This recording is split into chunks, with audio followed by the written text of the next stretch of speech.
What up? This is Myron, and you are listening to the Rye Bread and Mustard, a Mariners podcast, the Down on the Docks on the other side of the tracks, Dive Bar Style podcast of and about the Seattle Mariners that you are listening to right here on the Odyssey app, or hey, wherever else you're getting this podcast action from. I'm not going to judge, as long as you're liking, subscribing, and sharing, or commenting, or giving us those 5-star reviews, because you know what? Just like 5-tool baseball players, we love them, right? We love the shit out of a 5-tool baseball player. Do you know what we like more than that here on this podcast? Those 5-star reviews. Also, same feelings go for YouTube as well. Anyways, that is all the house cleaning I have. We're going to get right into this episode. I'm talking to Chris Copacino from Copacino Fujikato. They used to do all of the Mariners classic commercials, the ones that everybody's asking for. He worked with and around Seattle Mariners, him and his dad, for over 20 some odd years.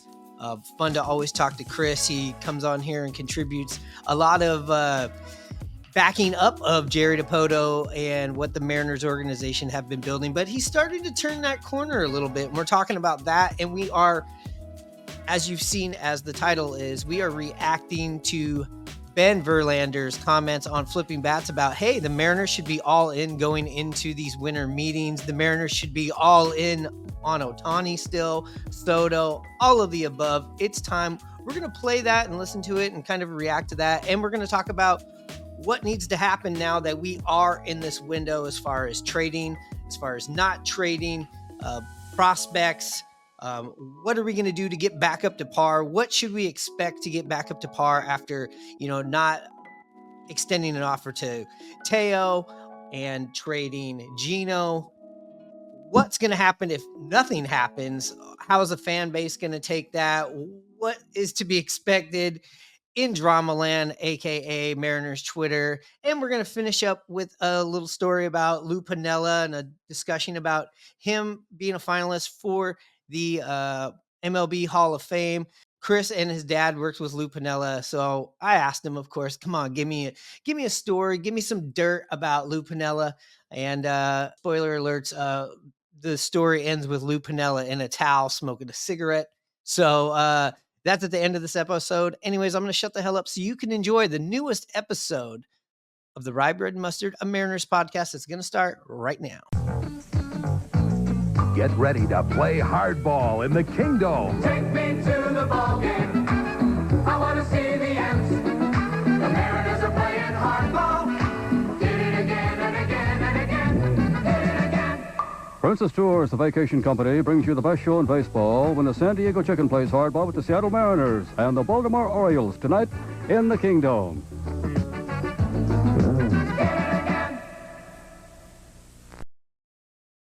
I want to just play this and I want you to react to it because, you've been pretty supportive and I've been kind of on the fence, but you've been very supportive of like, hey, hardcore into what Jerry's building and believing into what's going on. So I want you to listen to this and then let's talk about it and react to it. You ready? Yeah, I'm ready. This one comes from Hugo. If the Mariners miss the playoffs again next season, should that be the end of the Jerry Dipoto era, or should they just keep paying him big bucks to not make the playoffs? Ooh. So, burn, baby, burn. The Mariners are an interesting team and organization to me because it almost feels like they're getting held back a bit by ownership and willingness to spend. I think the team's ready. Yeah. Right now. You have a dominant rotation, one of the best rotations in baseball. You have Julio Rodriguez, who's an absolute superstar, but it constantly is feeling like they're making moves, just not the big move to get him over the. I think it's obvious. You need a big offensive bat. Yeah. What are they going to do? Who are they going to? Well, it just constantly feels like they're not making it. So I almost feel like Jerry Dipoto's in a position where Jerry Dipoto makes more trades than people with like Pokemon cards in elementary school. He's constantly making a million trades. And I almost feel like the reason for it is because he knows he doesn't have the money and the pockets from the owner to make a move. So he's just trying to do whatever he can to make all these trades and get new pieces and add offense here and there. So I don't know if I'm ready to place a lot of this blame on Jerry Dipoto. I don't. I think the team very clearly needs a big bat. And I don't think it's Dipoto saying, yeah, we're not going to get it. We don't need it. I think it's an unwillingness to spend that extra money and to really go do what I think they need to do, which is add a big bat. So I don't know. I mean, it almost, we heard very early on, the Mariners are not huge players in the Shohei Ohtani sweepstakes. Well, why? Why not? That feels like a great fit. It Well, does. they're not willing to spend that money. And that's been the theme, is an unwillingness to spend the amount of money. Now, they have spent, they've done it in the past, and it didn't work. But right now, it feels different. You have a team that's built around one of the best rotations, 1 through 5 in all of baseball, and you have a superstar that plays center field, that's young and about to enter his prime and only going to get better. This team's ready. Go spend the money, add some offensive pieces around J-Rod, and go win. But they always come up just short. I felt like last offseason, they were ready, and it just felt like they made moves. They got Teoscar Hernandez, who didn't have a great year, but again, it was a big pickup for them. It feels like they're making moves, but not the move that's needed to be made. And is that Jerry DiPoto's fault? I don't know. I don't think so. I think it's probably ownership saying, hey, we need to stay under this amount of money. All right, Kobe. So there it is. I think that was a fair assessment, personally, of like, yeah, they got to do something. And why not shoot for the stars? Look, you got 2 champions, back-to-back champions in your division. It doesn't get any easier. But also, it's not all on Jerry DiPoto. I think this is more something after the ownership. I know you've worked with the Mariners. You've been supportive of what Jerry's doing. What do you think about those comments? What do you think about what should happen here going in the winter meetings next week? Yeah, I have been supportive about the plan that Jerry's been building, and he's been stacking chips along the way.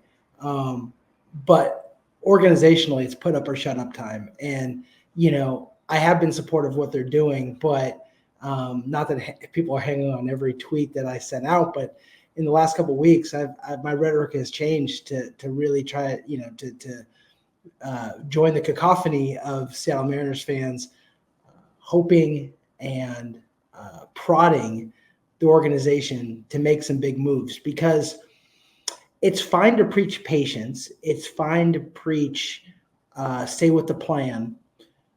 But when you have the Texas Rangers win a World Series, it means you better get going pretty quickly. Yeah, and it's very scary to see everybody going, Ohtani is a great fit for the Rangers, and they have the money, and they are the champion. You're like, Totally. And I think I talked to you last time I was on about this, but I had a thought that the fact that the Rangers won might actually be the best thing for the Mariners, because it really lights a fire under them that says they're not just going to be able to incrementalize their way to success. You have to make some big moves. So then you ask me what I think about the winter meetings. So far the offseason has just been bizarre and weird because nothing has really made sense. And who knows what's going to happen looking forward. But I will tell you, there's going to be absolute revolt among Mariners fans if they cut salary Suarez, don't make big moves, don't sign Snell, aren't competitive for Ohtani, don't make big runs at these trades for a first baseman, and we're probably going to talk about Ty here in a second, or Juan Soto.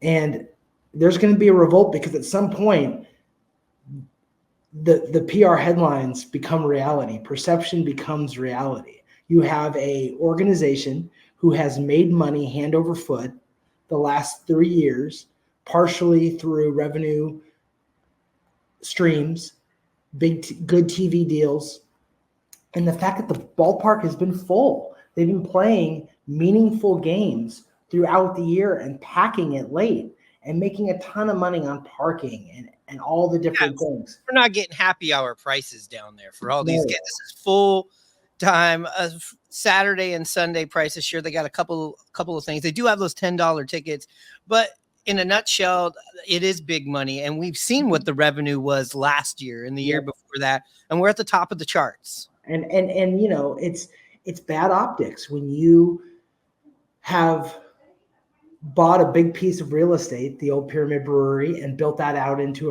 a money-making stream. And then you buy another big piece of property, the old Henry's Tavern, and there's plans to develop that into a revenue stream. And you're not putting those dollars on the field. And at some point, this is going to run thin. And I thought that, it basically what you heard in that clip was the Mariners were building. They were doing the right things. They had a bunch of momentum behind them with a fan base that was buying what they were selling with young talent, controllable talent, adding it to with vets, good vibes, which you cut at the knees, all these different things. And now you have this cynicism and skepticism building back into this. Now, what can abolish that? It's what you do at the winter meetings. If you can sign Ohtani, if you can make a move for Juan Soto, if you can sign Blake Snell, or you bring in the Japanese pitcher, then it changes. But right now, it's an incomplete and it's a big damn question mark. I mean, the idea of trading a very popular and important clubhouse person who has some value, not a big strikeout guy in Eugenio Suarez, but hitting 6th or 7th in a good lineup has some value. The fact that you dumped him for $6 to $8 million of salary relief, that it looks like, means that another foot has to drop. And if not, there's a lot of business to be done just to get back at par. Like we talked about in the last couple episodes. Yeah, we got rid of some salary, $30 million, pretty much. So there's $30 million right there to spend. But you did eliminate these strikeouts. You did eliminate leadership. You did eliminate 180 runs batted in. That's a whole. Going with the contact stuff, sure, we've talked about it now. The game is kind of returning back to a little bit more traditional where you got to put the ball in play, you got to steal bases, you got to move around. You're going to play gap to gap, spread the defense wide now that you can't stack everybody on one side. I like it. I love it. And I know that they were building it that way. I'm with you going into these meetings this year. There has to be a splash, and maybe things will stall out because of money, but you're starting to see, especially with the pitchers. I think that market's going to start to move right now. I don't see people sitting around and wait. People are starting to grab things. I know there's the big Ohtani, but he's not going to set the market for everybody else. I think he's very isolated.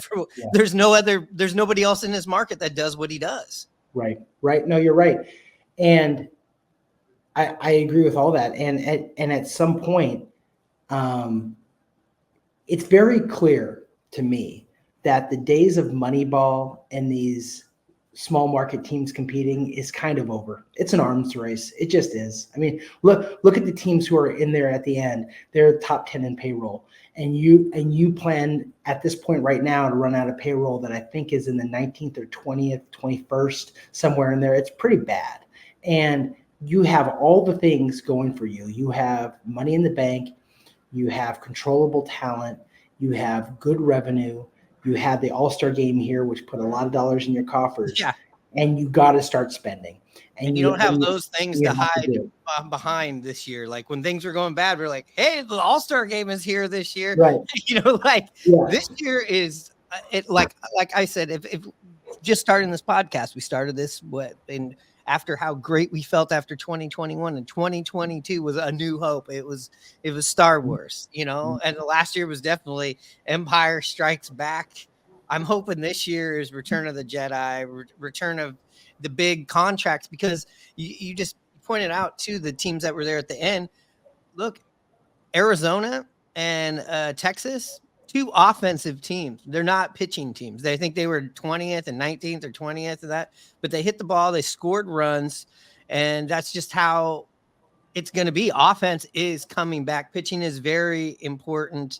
I'm hoping to see, and I'm going to talk about this on some other podcasts, as far as trades, I could see you, trading something from the pitching wealth that you have, but for the most part, it's the DDT can only take you so far. You have to start adding players right now, just like you said, and it's an arms race, and they kind of made a mistake in the last couple of years on it. You also were done with last year. Like, Yeah. that's the thing about it. Bitched, we've moaned enough. Fuck. Do I wish we would have got Marcus Semien 2 years ago? Too bad. We're moving on from that. There's other players available. The Juan Soto is available. I know that's kind of a DDT thing.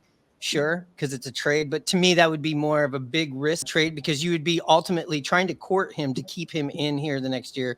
Definitely going to cost you, 2.5 to 300 million. But I mean, that's what they need to add on because they struck it rich with the Julio. They struck it good with the pitching. They struck it good with Cal Raleigh. And now it's time to add on to that stuff. And it has to happen right now.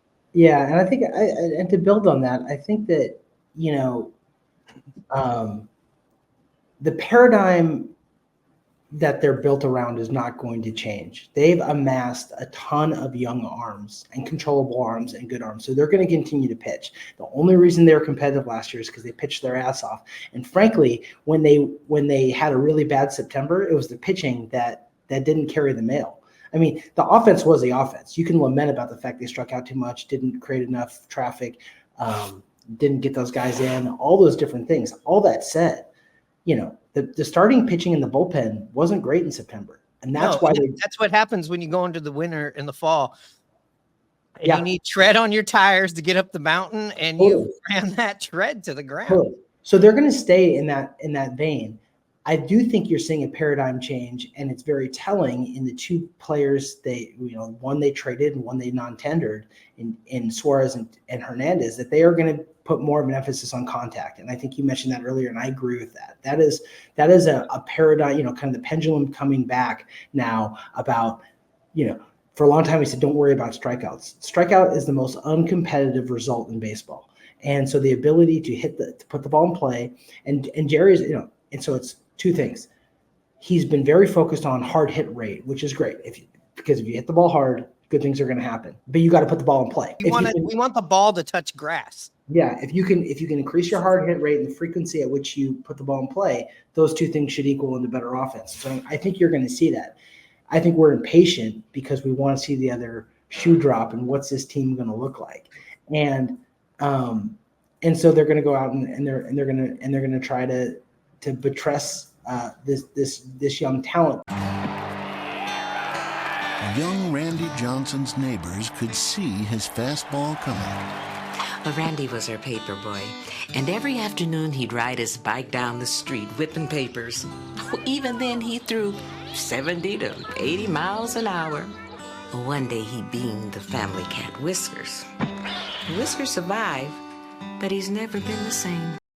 But I still go back to sitting in a room with Jerry in 2018 and 2019, excuse me. And he went through all the players and he talked about the windows. And we are still in this window. And because he really tied it to Cal and JP and Kelnick, and Julio was on the front end of that. And he talked about this window that we're squarely now in. I said last year, hey, we're on the front end of this window. We weren't even supposed to be that competitive yet. And then and the year before kind of abolished that paradigm. Well, now we're getting into that window. We are in that window. And squarely in that window. Yes. And so now you need to add to that. You need to add the logs to the fire. You have to continue to stack the logs on the fire, or you're going to find yourself non-competitive, and then you're going to be wasting a lot of this this young talent. The other thing that I think about is they have a ton of young position players coming. And so if there's ever a time to maybe overspend in an area to stem the tide until you get to the Harry Fords of the world. Yeah. And all these other players that they've drafted really well. If you talk about draft experts, and we're not draft experts, and nobody who does these podcasts or talks on the radio is draft experts. But when you hear people who care and are very knowledgeable about the draft, by all accounts, the Mariners have killed the last two drafts they've been in. Absolutely just murdered the last two drafts they're in. You should see the fruits of that in 2 years. So you have to stem the tide. And how do you do that? You have to buy it. You just have to buy it. You have to. Because also, as much as you can kill it, you don't know. You don't know what these people are going to come into. We've had those highly touted draft picks, and this is going back before DePoto was doing stuff. So you do have to also go, we're in that window, like you said, right now. So the future stuff too far down the road, I get it. But I am in agreement with you of like, we got to do something until then. And I don't feel so precious about holding on to those guys and being like, we can't do something with it. If something comes, on the table, a Soto, an Alonso, or whatever, and those are the people that they're asking for, then I'm down, because right now is the window, just like you said. And where I go, should Jerry be on the hot seat? I just wanted to touch on that part about what we heard on the flipping bats. I get both sides of that argument. I get that he's been here for a while. I live in LA. They switch people out quite often. Other teams, if you're somewhere 8-9 years and you only have one division title, period, you do get moved on. But why, when I've talked about this before, Jerry inherited a missed shot, a missed draft, sequence of years that didn't work out. He also inherited, and I know people want to trash Robinson Cano. He was a great player. Nelson Cruz, great player. Felix, we happened to be in the division when Houston came over, where we were like, we're going to kick these guys' ass every year. They've been nothing but a fucking problem the second they've been in our division. And you go back 4 or 5 years when they hit the plunge and you're like, we're so close. And it's like, we were never going to get to that point.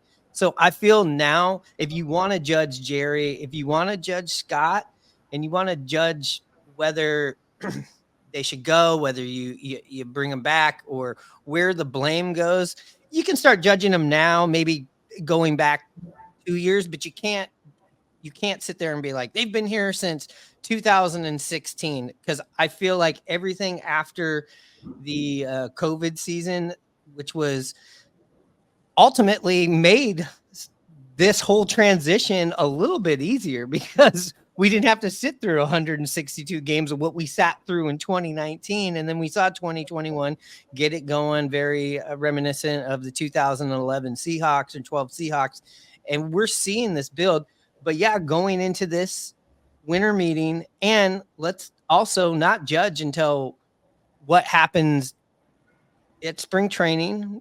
In the preseason, we know a lot of rumblings and things can happen, and let's give them until the All-Star break. But I also can be upset about what the opening day roster looks like. Yeah, but ultimately, I think the thumbs up, the thumbs down gladiator bullshit, we have to wait a little bit longer, but definitely it's on the table. It's on the table, but I'm hoping, and I am optimistic about this, but also with what they said here on the video, it all comes back to ownership. What's the allowance? Yeah, no, I agree with you. And I said this, I was talking about this last week. I think I even tweeted it, which is, I am fully willing to wait until the cake is baked. But right now, let me read what you said. You said, because we are screen recording these things. I'm putting these up here. Here we go. You go. Let me read your tweet. I am willing to wait and judge for the hashtag Mariners off season in its entirety when the cake is fully baked, but it feels we are, quote, shitty meal at a supposed awesome restaurant, undershooting of expectations. Hope Jerry, Stanton, and co. have some big things up their sleeves at Rye Bread Mustard Podcast. And I agree with you. And what's your final take on this segment?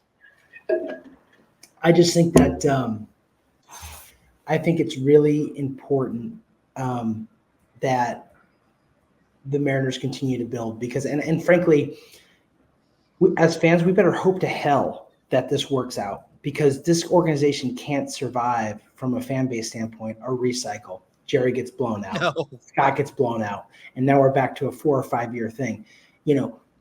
I think the saving grace and the kind of the solace I have is that you had two very core players on your roster, and Cal Raleigh and JP talk very openly about their expectation for the front office and management to support what they were doing. And if you don't answer that bell, if you can't look at those guys in the eye come spring training next year and go, we are markedly better, there's going to be a lot of resentment among them. And now you're going to get into a poisonous culture and frankly dash everything that you've built over the last 2 and 3 years of belief and momentum. So I'll go back to where I started, and my final take on this is the biggest offseason, I think, for the Mariners in their history. It's the biggest offseason for Jerry, and it started off a little weird, but I would imagine that as we flip the calendar and look towards spring training, that's when this momentum picks up,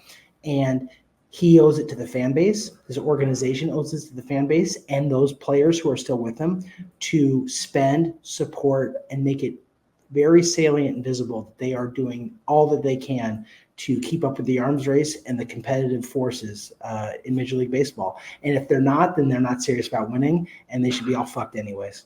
And you're right. I like what they were talking about here on Flipping Bats. They get 1 million tweets. They picked one that, hey, makes sense. It was a good question. I like you said, let's wait until the cake is fully baked on Dipoto. Also, ownership. It's on them. It's on them. If he's got the money, if they're like, hey, go get fucking Ohtani, outbid the Mets. Juan Soto. The Yankees need an outfielder. So it's not as easy as everybody says. Like, well, go get him.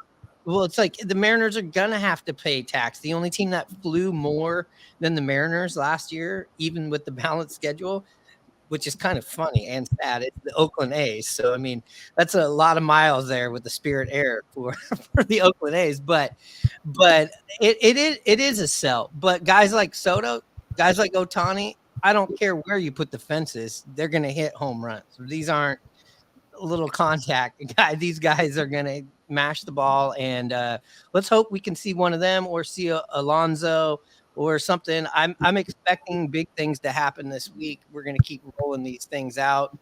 But as far as Jerry and the organization, you're right. It is shit. Get off the pot, and you are going to lose the momentum of the fan base. And the fans have turned out the last couple of years. They've lined the pockets of the Mariners. We'll see what happens. I don't know what it is, Dr. Piniella. My life just isn't going the way I'd planned it. Every time I turn a corner, there's some sort of... Whine. I've had it with your excuses. Yeah. You're acting like a loser. You want therapy? Yeah. I'll give you therapy. Get off your duff, get out of here, and make something happen. Do I make myself clear? Aren't you glad he decided to manage the Mariners instead? Next. Just saw the news here. Lou is a finalist for the MLB Hall of Fame. I know he's been on the list every year, but you look at his accolades. You know how we feel about it. We don't got to run them down right here. If you don't know Lou Piniella, I'm not going to sit here and give you the fucking optics on him. Go do your research. You and your dad and your guys' company, you guys worked and been around Lou. Give me a little dirt, give me a little behind the scenes. You guys did the commercials and the marketing for the Mariners for many, many years. The entire time Lou Piniella was there. What do you got? Give me something, Kopi. Yeah, well, I mean, Lou was cut from a different cloth, man. And he, if you took baseball savant and kind of, old school manager and just a person off the board, that was Lou. And so he was always great to work with. He gave us time. He was pleasant. He was directable. Funny thing about Lou is that, he would come to spring training looking great, down 25 pounds, tan from being in Tampa over the offseason. And over the course of the year, he'd get grizzled, and by September, he looked like shit. So my story, my best story about Lou is this is the first year that I went down to observe and help a little bit with the Mariners TV commercial production. And so this is 97. And I am we shoot around we were shooting around the complex a lot of different places, and so we would always shoot in the minor league clubhouse and dress it to look like the major league clubhouse, and then we would move someplace else. So we had shot a bunch of stuff in the minor league clubhouse, and then we were moving out to the field.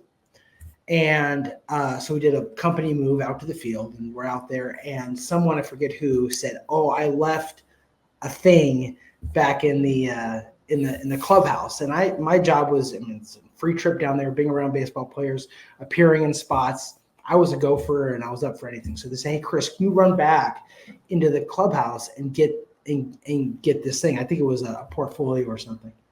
So I go, "Yeah, no problem." So I go back in there.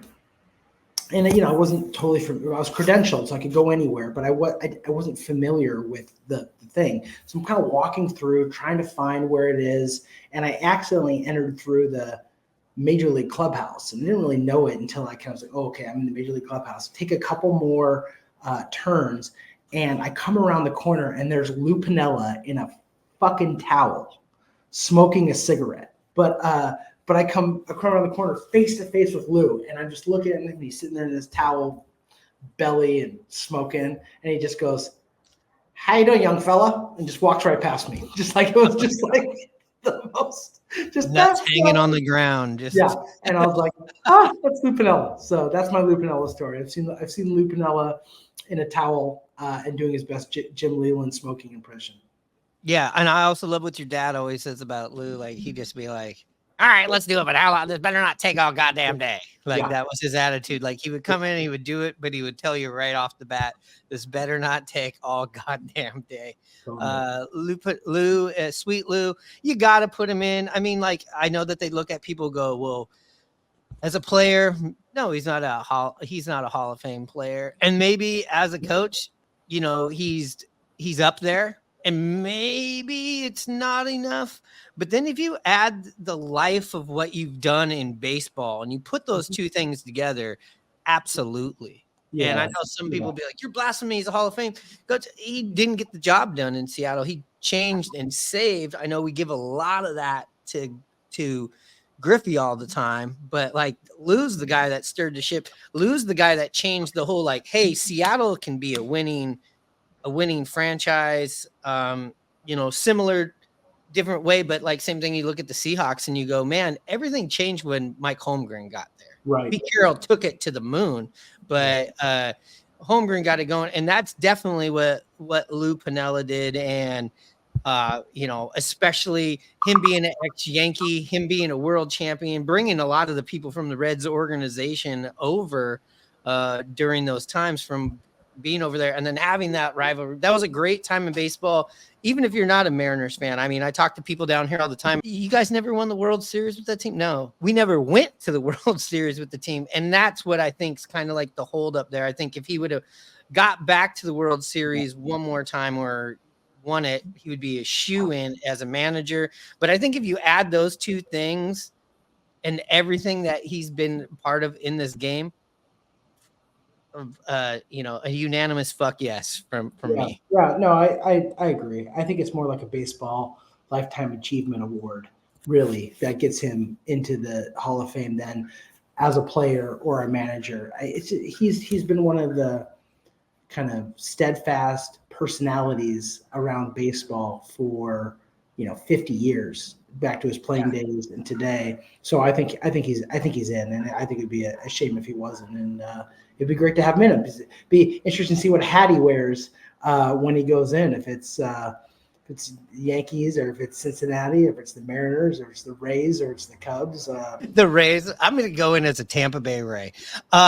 He's from Tampa, so right. let's not exclude that quite yet. I only had one personal interaction ever with Lou Piniella, and it happened this year at the All-Star game, and it's not that great of a story.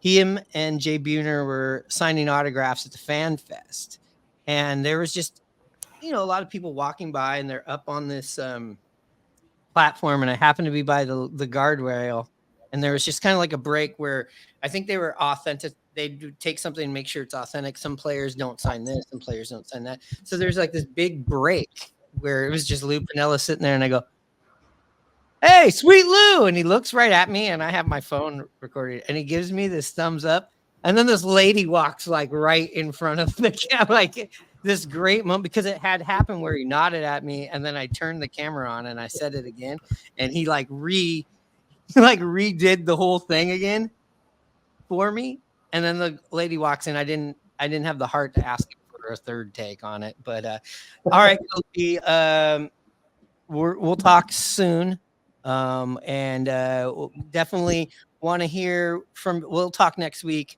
when the meetings are going and when they concluded, because Mariners Twitter is going to be going crazy one way or another. If they don't get something next week, everybody's going to flip out. So and you'll be there to battle them all. Check out Kopi. What is your handle here? It is at Chris, Chris Copa, Copa, at Chris Copa. Go check him out on Twitter. If you're not following Rye Bread and Mustard, fuck you. But go ahead and go follow Chris. All right, that's our episode. We'll be back tomorrow talking a little bit more of what to expect here going into the winter meetings and what we should possibly just be bracing ourselves for. We'll be back with Hanno, possibly the Ninja. Again, we'll be back tomorrow. Anyways, thank you for liking, subscribing, and all that good stuff. And I know Hanno's not here to give us that charge bugle, but that's all right. This show is not protected with SAG-AFTRA, who's AI all we want. Here we go.